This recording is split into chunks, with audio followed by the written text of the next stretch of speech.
Lorraine says, do you have evidence of a special ERV sequence in humans? Well, I discuss in my book on ERVs and also in my videos that we can begin to determine what is a created ERV sequence or unit, okay, and what is not. And to do so, we need to look at that which is fixed. Fixed just means in genetics, stuck in place. So if everybody has this ERV sequence or unit, because there's also what's called solo LTRs, okay? These are just functional stretches of DNA. They have important functional roles. They serve as binding sites for transcription. They can act as promoters. And so it's the evolutionary community that argues these solo LTRs are basically just degenerated ERVs. They were once ERVs, but now they've lost your key ERV components like your GAG, your POL, your ENV components or genes. And so that's just an evolutionary assumption. That's just an evolutionary presupposition. They have no evidence for that. What we see is a functional stretch of DNA, these thousands of solo LTRs. LTR stands for long terminal repeat, that are shared across the biological world. Okay, so we share thousands of those with the great apes, specifically the chimpanzee.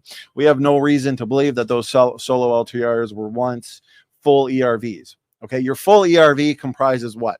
LTR on either side, GAG, POL, and ENV components or genes, okay? Your ENV is the envelope protein. It stands for envelope protein of the ERV.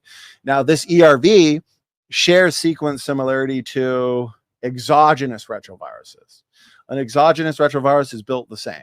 LTR, GAG, POL, ENV.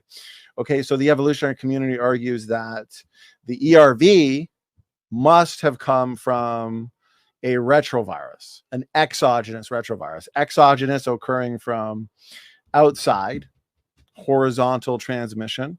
The HIV virus is a well-known or famous exogenous retrovirus. And then you've also got an ERV, an endogenous retrovirus, meaning it occurs from within.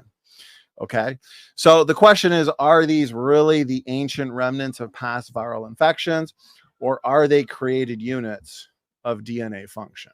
Because if they are created units of DNA function, then we have an elegant explanation or answer to the question of why do we share these with other creatures in the biological world, like the chimpanzee, for example, our so-called closest cousin in the biological world in the evolutionary family tree. Well, the answer is simple. The same reason why all modes of transportation have engines in common. It's good design. They're there for a functional reason.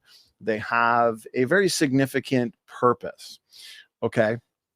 And so the reason why ERVs share sequence similarity with exogenous retroviruses is because they have to in order to carry out a number of their functional and operational roles. A couple of those operational roles are involved in the innate immune system and cell stress response. They fight off harmful viruses. They act as antiviral protectors in the genome. They are these front-loaded antiviral programs, amazingly designed and sophisticated DNA units. And then they are also involved in what's called viral mimicry. And they do this by fighting off or destroying tumor cells. And they have to look like the exogenous retrovirus that they are mimicking in order to carry out those roles. Okay. Now, the so-called ERVs that don't necessarily resemble your retroviruses, the ones that you have just a solo LTR, okay, those are only assumed by the evolutionary community to be or to have once been an ERV. But no, what we see is they have a function. They're tightly integrated into biological systems and genetic systems of biological organisms, and they have important functional roles. And so the best explanation for those is that they are simply functional stretches of DNA. And so if they're fixed, if they're functional, if they're not disease causing for the most part, they are created. We have good evidence for that.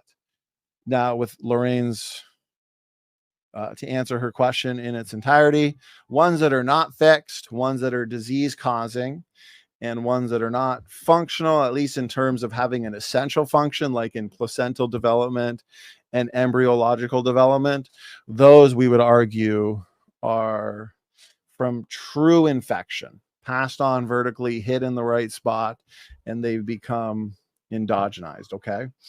And so let's see here. Looking at the chat. Lorraine says, but function is not a refutation of common ancestry. If that function has no explanation in terms of how it could have originated due to selection, due to evolutionary pressures, so-called beneficial mutation accumulation, then yes, it is a refutation of common ancestry.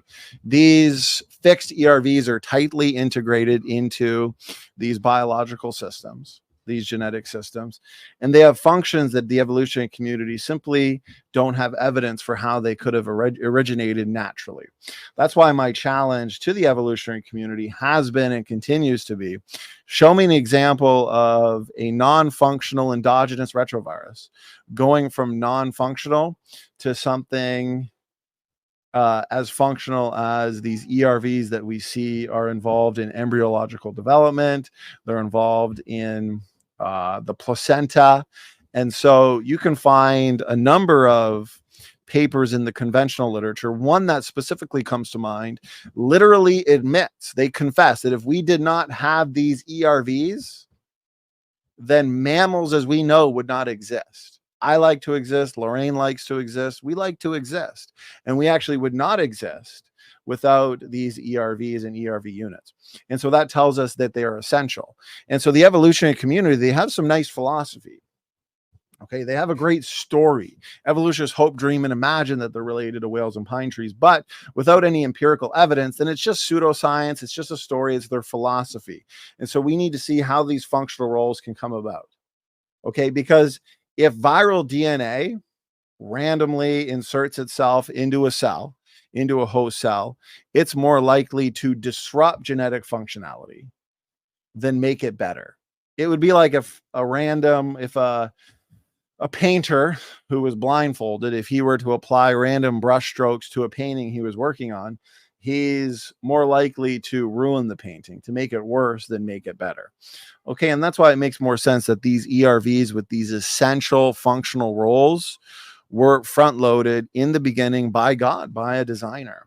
And so we share these ERV units with the biological world because it's good design. Humans build in homologous patterns. Humans build in nested hierarchical patterns. And so why shouldn't God? The Bible says that we are created in the image of God. And so we should be able to get a sense for how God created based on the way we create, based on the way we design things. And it just so turns out that humans build in homologous patterns. Humans build in nested hierarchical patterns.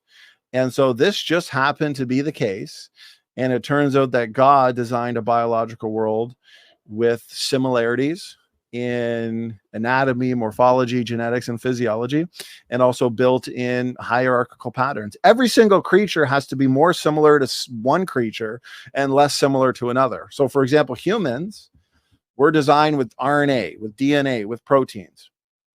So are other creatures in the biological world. Okay, we're all built with these basic building blocks and these information systems. Okay, highly complex information systems like DNA. And so of course, we're gonna share more with, let's say, the chimpanzee. We look a lot more like the chimpanzee than we do with the banana plant or a dog. And so there's this natural nested hierarchy where, yeah, humans look a lot more like the great apes than they do, or we do, with a banana plant or a dog. So it's just a natural nested hierarchy. A sedan has more in common, looks a lot more like a hatchback than it does with a van. So the hatchback and the sedan are going to share more with each other than they will with a semi-tractor trailer or an airplane or a boat or an unpowered vehicle like a bicycle. Okay, there's a natural nested hierarchy that exists in both the design world and the biological world, showing that the biological world is indeed designed by God. But God is such a more sophisticated designer than we are. We're just in the infancy of recognizing design.